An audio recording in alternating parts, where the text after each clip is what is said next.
A voluntary assisted death of the elderly or medically inert. Okay, fantastic. Yep. So it's sort of sometimes also called assisted suicide, but it's where someone might be terminally ill, they're in a lot of pain, and they're put to death in order to ease their suffering and misery. And it's something that's sort of being debated at the moment publicly, and it is an important idea in philosophy of ethics. So I just want to talk very quickly about sort of emotional arguments, okay? Because what we're trying to do is just present some very rational cases. And so we did it with abortion, we did it with veganism. Like, it's very obvious with abortion, right? Okay, and you consider the way language is used, okay? Look at these two questions, okay?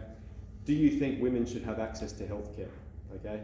And then at the other end, do you think women should be able to murder their babies? Okay, so it's the way that language is used that can really affect the debate. You should believe that, I mean, look at this baby born at 20 weeks, okay? It's struggling to survive. It looks like a human being, and to abort that is to kill a human being. Or look at this mother, if she has the baby, then she's going to be poor and she's not going to be able to go to uni and she's going to have a poor quality of life. Okay, so you can look at how language is used and how they're trying to appeal to your emotions and say, you should believe what I believe because of the way it makes you feel. That's what an emotional argument is, isn't it? Now, when we did veganism, we made like a purely rational case. We were like, what are some good reasons for eating meat? And so we sort of listed them and we said they all have disastrous implications, so they don't seem like they're good reasons. And then we made a positive case for veganism where we said unnecessary killing of animals is wrong, and in today's day and age it is unnecessary to kill animals for food. Okay, the conclusion is eating animals for food is wrong. And so that's like a purely rational case, and going around most people are like, yeah, it's true. Yeah, it's true. We didn't need to appeal to the hens in the cages or the cows and the way they're slaughtered, or the pigs in the pens and their inability to move and have a good quality of life. We didn't need to appeal to that. You guys sort of recognise it's immoral, which is really interesting. So with this recognition, yep, it's immoral, but I'm going to continue to live this way. There's this dissonance between what is right and what I want to do. And we might have a bit more to say about that later. We might have a bit more to say about that later, but there's a disconnect there. Okay?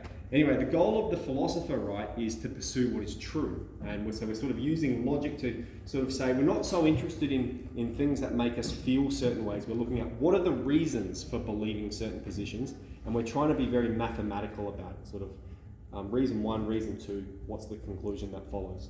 So with euthanasia, it is no doubt a very emotionally charged topic. And maybe you guys have had some experience of it as well. But it is very much like, look at this person, they're in an incredible amount of suffering. What's the merciful thing to do? That's an argument that we hear. So we'll read through this one together. Oscar, can you read the first paragraph for me? My mum believes strongly that there were circumstances in which people should have the right to choose to die. Very good. Mitchell? That week that followed, that we watched everything unfold in its full horror. We watched the fear growing in her face. There was the hunger and being parched. She could not take further spot out. Sophie? She was also in great pain from the radiation burns and tumours and all the tubes she was dealing with. And Billy? She could not speak. She could not regularly try to say two things. She would try to mouth saw or hold two fingers to her hand in the motion of a gun. All right, so it's sort of painting a pretty bleak picture, isn't it? Like this person's dying and they're not allowed to die, that they're sort of being, they want to die, but their body's keeping them alive. Okay, so when we're talking about euthanasia, let's talk about like what things have been legal in the past and what hasn't. So euthanasia is strictly like administering some drug for the purpose of killing a person. A person can refuse treatment, okay? Because ultimately you could probably keep a body alive indefinitely, all right? Whether they're conscious or whether they're present there, that's a different question, but you can probably keep a body functioning using the medical technology we have now. You can refuse medical treatment, okay? So you could die of sort of natural causes, but where the debate is can we bring death on? Can we bring death on by administering some drug that causes death? That's what the question is. Okay, so this woman, she had some sort of cancer, and then she died from the cancer, but she wanted to die sooner. Okay. Here's another case that got a lot of publicity in the early 2000s. I was a young kid, and I remember sort of my parents even talking about it. Jensen, can you read the first paragraph for me? Her name's Terry Shivo. Okay, that's how you pronounce it. Yeah. The Terry Shivo case was a right-to-die legal case in the United States from 1990 to 2005, involving Teresa Marie Shivo, a woman in an irreversible, persistent vegetative state. Shivo's husband and legal guardian argued that Shivo would not have wanted prolonged artificial life support without the prospect of recovery, and elected to remove her feeding tube. Right, so she's in this sort of vegetative state. I can't remember what the exact circumstance, whether it was after a car crash or something, but she's in a vegetative state, and the husband's electing to remove the feeding tube. So it's not that we can bring her death on by administering a drug, but remove the feeding tube and she will starve to death. Okay? Emma, can you read the second paragraph? Shivo's parents disputed her husband's assertions and challenged Shivo's medical diagnosis, arguing in favour of continuing artificial nutrition and hydration. The highly publicised and prolonged series of legal challenges presented by her parents, which ultimately involved state and federal politicians up to the level of President George W. Bush, caused a 7-year delay before Shivo's feeding tube was ultimately removed. So you have the husband who has sort of the legal guardianship over the wife, all right, and then you have the parents saying, no, we don't want our daughter to die. And this case was perhaps exacerbated by the fact that the woman here had a lot of money, all right, and the husband couldn't access it until she died, and so that sort of put a bit of a different spin on the case as well. Okay, so let's look at the two arguments that we're going to look at for euthanasia. Okay, so the first one says people should be able to choose when and how they die. Right, that's just a libertarian argument. People should be free to do what they want, and if they want to die, they should be able to choose to die. Okay, so you might hold that argument as true, but what would it necessarily include? What are implications of it? If someone wants to commit suicide, then they should be allowed to do that. And that's sort of something that's fairly grating for us. That seems contrary to how we picture life and what it should be like. All right, so that's one argument. The second argument is if people are terminally ill and in intolerable pain, then it is merciful to kill them. Okay, it's merciful to kill them. If they're terminally ill, they're about to die, and they're in so much pain that their life is not worth living. So what's fundamental to this is it says that suffering is bad. Suffering is bad, it's really bad, and it should be avoided. All right, so that might be something you hold true, it might be something you disagree with. Let's look at it. People would rather die than suffer. All right? People would rather die than suffer. So this is two questions we've posed here. Is all suffering bad? All right, so I can think of a couple of clear examples where it's not. All right, so a toddler puts their hand on the hot stove and burns it and pulls their hand away. Okay, that pain and suffering involved in that short interaction with the stove was for the purpose of teaching them not to put their hand on the stove. It's dangerous. Okay, the same with falling over when they're learning to walk, or putting a fork in a PowerPoint and getting a zap. Okay, that pain they experience informs them about how to live in the world and how to act in the world. All right, so we can say suffering sort of serves a purpose. And when we look at like the way things are going in the world, we're sort of, I'll touch on this point a bit more in a sec, but if we have a world where there's no suffering whatsoever, like would that be a good thing if you just had no suffering whatsoever?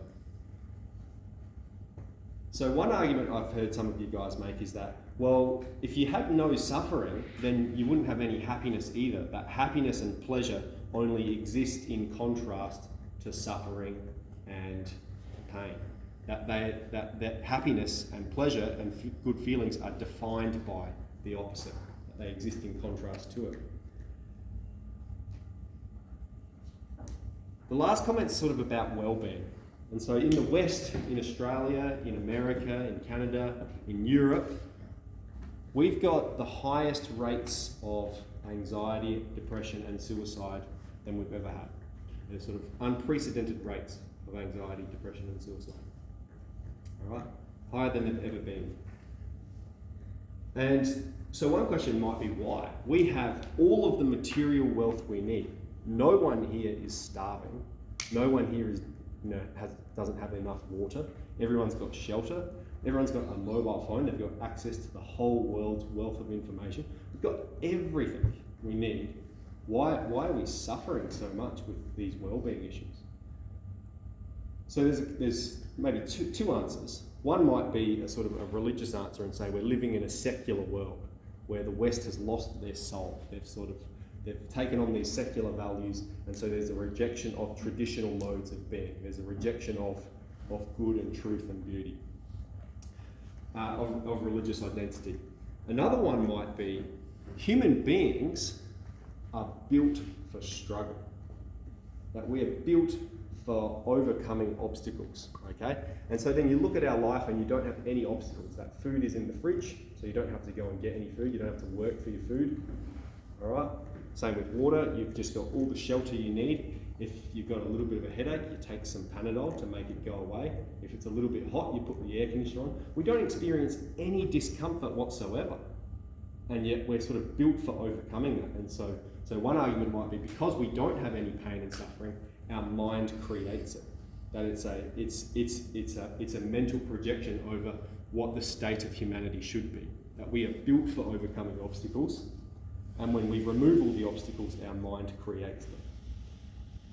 Which is why you don't see the sort of anxiety and suffering and depression in poorer parts of the world where they do suffer these they have these physical obstacles where they don't have enough food and water.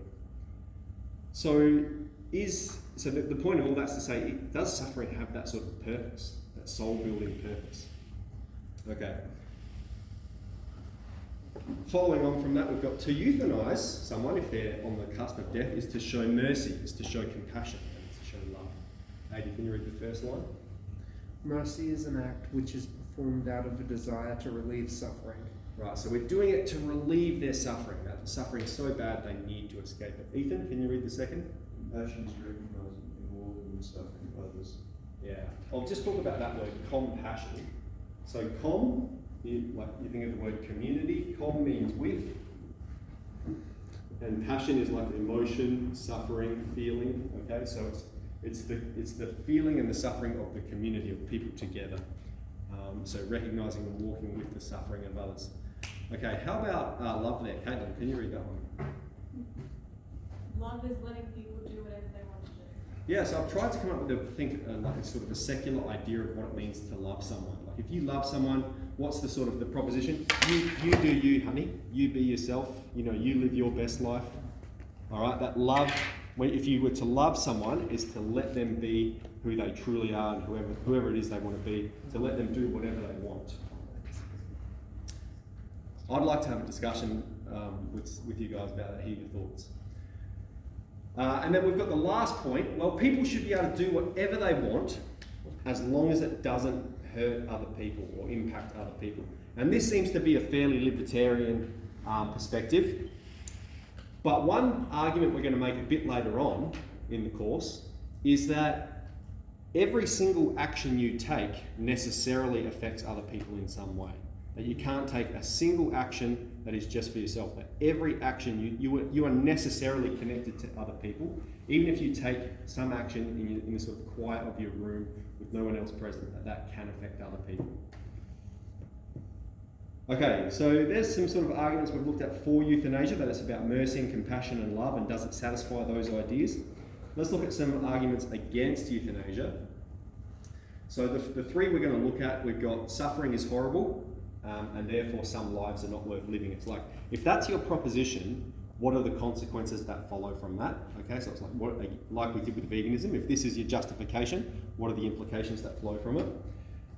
The second one's going to go over some of the ambiguous definitions of terminally ill and what was the other word? Intolerable suffering.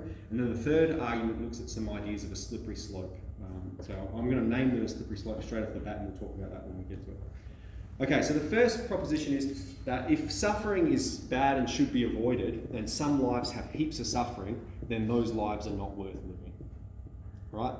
So if some lives are not worth living, what follows from that? Well, it means some lives are worth more, they're more worth living than other lives are. Okay, and if suffering is bad and we should avoid it, what is that saying that we should pursue and what is good? It's saying pleasure is good.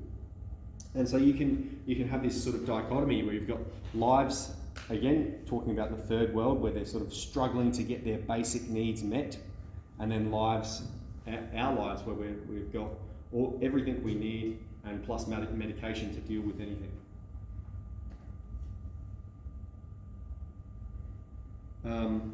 So that's if suffering is bad, what is good? Some lives are worth more living than others. So how about this as well? Like if a doctor's coming up to discuss the options with a terminally ill patient, they come in, they say, look, we can keep you plugged in to the life support, or we can give you this drug that'll kill you. Okay.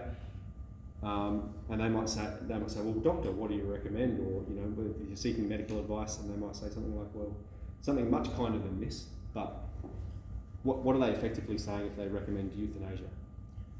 Your life sucks so much that it's not worth living.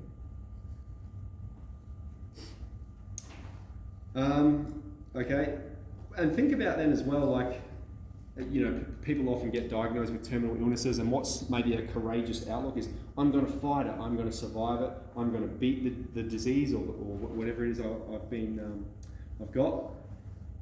And what is the legislation like? Legislation informs beliefs about morality. So if we make something legal, that means the populace is going to believe that it's moral. All right. So you look at things that have been legal in the past, slavery. Of course, people suspected it was moral because it was legal. All right. Obviously, some people argued against it, but they say a justification might be it's legal. That was one that popped up yesterday when we were talking about eating meat. When people say, well, it's legal, so it's okay. All right, or even abortion today. It's debated whether it's moral or not, but because it's legal, is that a justification for it? So what is legal informs our beliefs about morality.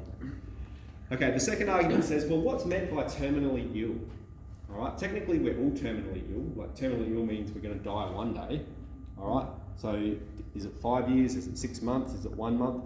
Can we come up with a non-arbitrary definition of what is terminally ill? And then it's about pain is subjective. Like when we say intolerable pain, well, anyone could make a declaration that they're in intolerable pain. Who are you to say that they're not? That's their internal experience, their internal disposition. Is it just physical pain, like caused from cancer, or do we include mental pain as well? Like I'm feeling really sad. Is that part of the equation? And then on pain, my last dot point there is about medication. We have, like, you can treat pain with morphine so that no one experiences pain. All right, you can get rid of pain with morphine. All right, this is a case in the Netherlands somewhere. Liam, could you read that for me? I'm 29 years old and I've chosen to be voluntarily euthanized. I've chosen this because I have a lot of mental health issues. I suffer unbearably and hopelessly. Every breath I take is torture. So this is, again, a woman, 29, living in one of the most prosperous nations of the world, has all material wealth she could possibly want, good, probably 50 years of life ahead of her. You wouldn't say that they're not terminally ill with some illness that's going to kill them. So you can read the story on the BBC website there. Okay, so let's look finally at, this is our last slide here, some slippery slope arguments. So I'll just make a comment about the slippery slope fallacy, okay, and just fallacies in general. For something to be a fallacy, all right, let's talk about the slippery slope in particular. It's a fallacy if you infer that if event A happens, then event B, C, D, E are definitely going to happen. That's where the fallacy occurs, okay? So it's only fallacious if you say it's guaranteed it's going to happen. But when you say this potentially could happen, you say, yep, it might not happen, but these could be flow-on effects from this legislation. So let's look at it. The first one, we could euthanize elderly people once they reach a certain age. So you can imagine it's the year 2060, 40 years' time. The population's sort of 10 billion. It doesn't seem to be going down. 10 billion, 11 billion. The climate's worse than it's ever been. There's more greenhouse gas emissions in the air than there's ever been. And so maybe some legislation comes in. Look at these elderly people that are just this strain on society. All right, I'll be in that category by this time, 2060. And they're not doing anything productive. They're just consuming. They're just contributing to environmental degradation. They've had a good life already. In fact, they're the reasons we're in this. They're the reason we're in this disaster of the climate that we're in. What's the solution? Well, once you reach a certain age, let's euthanize them. Okay, they've lived a good life. Your time's up. Make way for the new generation. Okay, you could make an economic argument that these people aren't being productive. If anything, they're just costing the government money. All right, how can the government save money? Just dispose of the old people. You don't have to pay their pensions. Just dispose of them once they reach a certain age. Don't have to pay for all their health care and their medication and so forth to keep them alive, their surgery. What about this? Like someone comes in, they're terminally ill, they're in a hospital bed, they might stay in the hospital bed for 6 months or a year, and then someone else comes in who's not terminally ill but needs the hospital bed for 2 weeks. They say, well, this person's going to die anyway. Let's get rid of them now, and so we can use this hospital bed for the person who needs it. Can we see that happening? And then we talked as well about sort of how legislation informs our morality. People not wanting to be a burden on their family. I'm starting to get Alzheimer's, I'm starting to deteriorate. I really don't want my children to have to look after me. Social pressure, I'll just euthanize myself. So yeah, this is an emotionally charged topic. I think I've said enough about it. We'll pull out some questions. What I'd like to talk about in particular, again, is that sort of idea of love with you guys. But yeah, let's pull our question booklets out, and when we get back, we can have